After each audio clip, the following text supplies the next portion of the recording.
This week, I'm excited to share some incredible Torah with you that comes right from this week's Torah portion, Bahar, in Leviticus 25.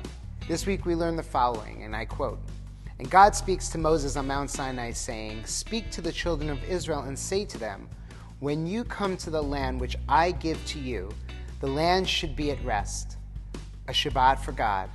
6 years sow your field, 6 years gather your vineyard, and harvest your produce, and in the 7th year it should be a full Shabbat for the land. Don't plant your fields, don't prune your vineyard." So, this is one of the places in our Torah and in our tradition which introduces the notion of Shemitah, the sabbatical year, the year the land is allocated for rest.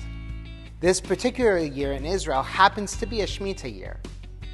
And the more I've engaged with the concept and study of Shemitah, the more I believe it holds extraordinary wisdom for the world that we live in, and frankly, an extraordinary teaching about the nature of Jewishness itself. Shemitah, as I've come to study, is a frame for the key issues we face in the world today, especially as we come out of the pandemic. It's about our relationship to time, to work, to rest, to equality and inequality, and how you balance those things out. Above all, it's about connection and care. One perceived benefit to this method of agriculture is the produce is invested with what we call Kiddushat Shvi'it, sanctity of the 7th year. This sanctity requires special care and preparing and eating, including respectful disposal of any waste. So what really is the benefit of Kiddushat Shvi'it? It's clearly not convenient nor tangible, but I believe it is purely spiritual. Imagine for a moment that every bite of food you take of this Shemitah produce is imbued with a special ingredient, holiness. We are what we eat.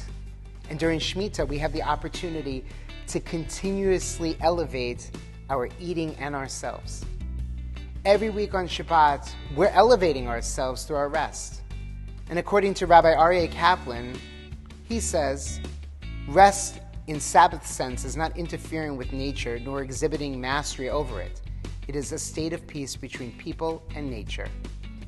We must leave nature untouched. We must not demonstrate our mastery over nature nor change it in any way.